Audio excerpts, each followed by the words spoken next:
26과 구약의 제사 제도를 폐지하고 영원한 대제사장이 되시기 위해 고난과 죽음을 당하셨습니다. 저희 제사장 된 자의 수요가 많은 것은 죽음을 인하여 항상 잊지 못함이로되 예수는 영원히 계심으로 그 제사 직분도 갈리지 아니하니 그러므로 자기를 힘입어 하나님께 나아가는 자들을 온전히 구원하실 수 있으니 이는 그가 항상 살아서 저희를 위하여 간구하심이라.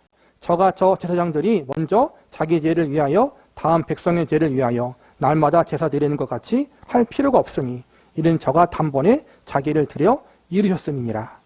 그리스도께서는 참것의 그림자인 손으로 만든 성소에 들어가지 아니하시고 오직 참하늘에 들어가사 이제 우리를 위하여 하나님 앞에 나타나시고 대제사장이 해마다 다른 것의 피로써 성소에 들어가는 것 같이 자주 자기를 드리려고 아니하실지니 그리하면 그가 세상을 창조할 때부터 자주 고난 받아야 할 것이로되 이제 자기를 단번에 제사로 드려 죄를 없게 하시려고 세상 끝에 나타나셨느니라.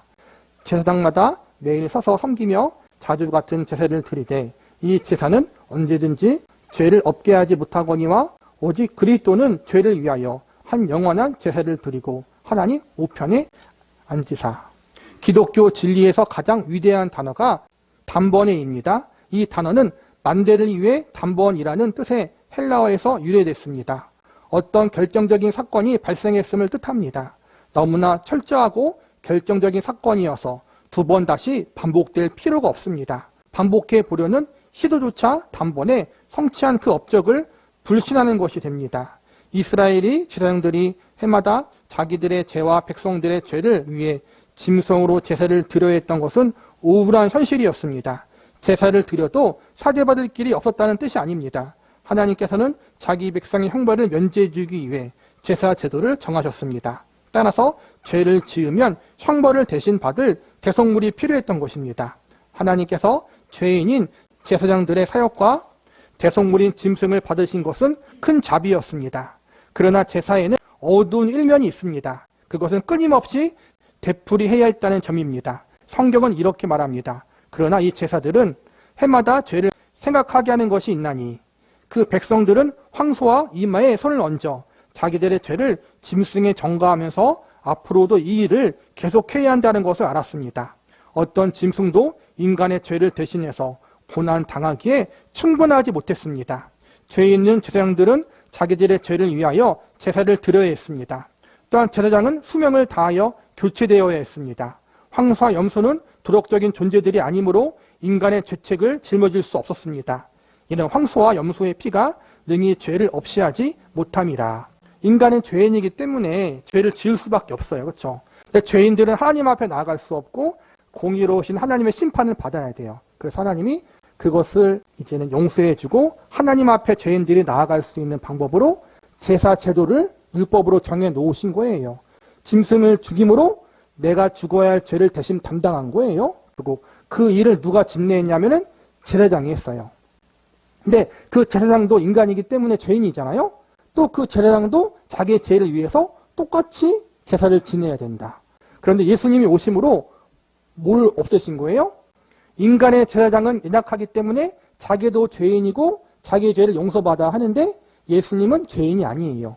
완전한 하나님의 아들이고 완전한 하나님이시기 때문에 죄가 없어요. 연약하지 않다라는 거예요. 그리고 영원하세요. 인간의 제사장들은 죽어요. 나이를 먹고. 그런데 예수님은 영원하시기 때문에 죽지 않으셔요. 짐승은 피조물이잖아요. 그 짐승들은 매번 반복해서 죄를 지을 때마다 제사를 지내고 매번 짐승을 죽여야 하는데 예수님은 하나님의 아들이고 창조주이시기 때문에 그분이 단번에 십자가에서 죽으심으로 이제는 반복해서 제사를 드릴 필요가 없다는 거예요. 그러니까 이 예수님, 완벽한 속죄의 제물이 되시고 완벽한 중보자가 되시는 그 영원한 예수님만 믿으면 그 예수님의 십자가의 대속의 은혜와 공로를 의지하면 우리가 영원히 죄를 용서받고 영원히 하나님 앞에 의롭다 인정받을 수 있다는 거예요. 그러니까 우리는 처음부터 끝까지 예수님인 거예요, 여러분. 예수피 외치는 게 중요한 게 아니라 그 예수님을 진정으로 내가 영접하고 그 예수님을 영접한 자로서 합당하게 살아가는 게 중요한 거지 주문 외우도 그렇게 하는 게 아니라는 거예요. 그러나 제사제도가 지닌 이러한 불완전한 면에도 불구하고 그 안에는 소망의 빛이 비치고 있었습니다.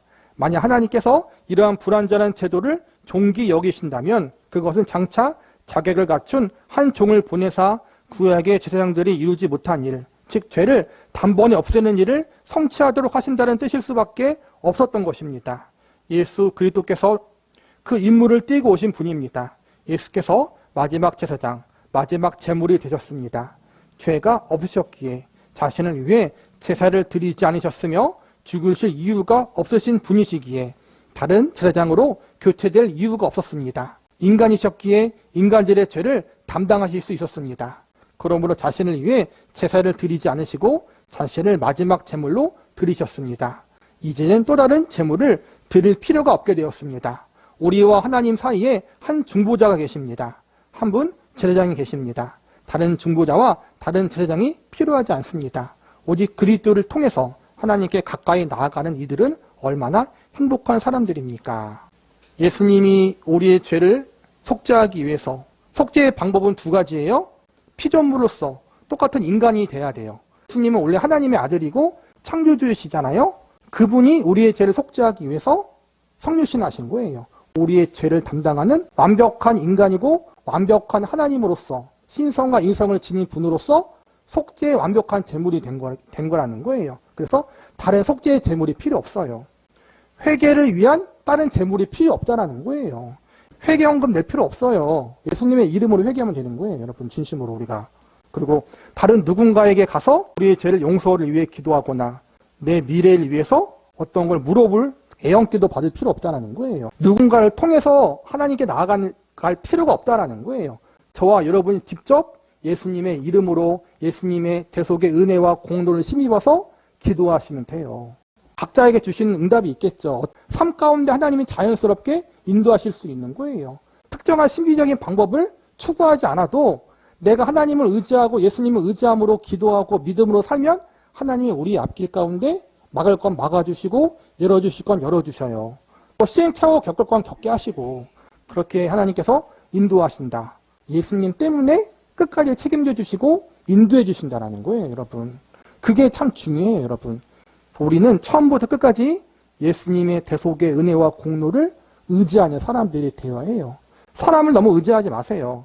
물론 어느 정도 의지할 수 있죠. 우리 인간이기 때문에. 근데 예수님처럼 신뢰하지 말라는 거예요. 저와 여러분을 책임져 줄 분은 예수님 한 분이시다. 그분이 우리의 가정, 내 개인의 인생, 내 가족들, 사랑하는 이들을 책임져 줄 수 있는 유일한 분이시다. 그래서 중요한 게 그 예수님을 영접하고 믿고 그 예수님을 주인으로 삼는 게 가장 중요하다는 거예요. 그분이 나의 주인이 되어주시기 위해서, 나의 중보자가 되어주사 나를 하나님께로 이끌어 주시기 위해서, 나를 하나님의 자녀와 백성으로 점찍어 주시기 위해서, 이젠 한번 점찍고 예수님 앞에 나아가면 이젠 그 신분과 그 영원한 운명은 바뀌지 않아요, 여러분.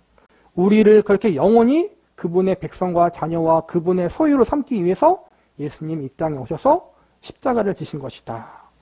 여러분이 이 사실을 기억하면서 예수님의 은혜를 의지하고 예수님 앞에 저와 여러분이 나아갈 수 있는, 누군가를 먼저 의지하는 것이 아니라 저와 여러분이 예수님을 의지함으로 나아가면 된다는 것, 이 사실을 반드시 기억해요. 저와 여러분 정말로 예수님 중심대로 살아갈 수 있는 저와 여러분이 되기를 바라겠습니다.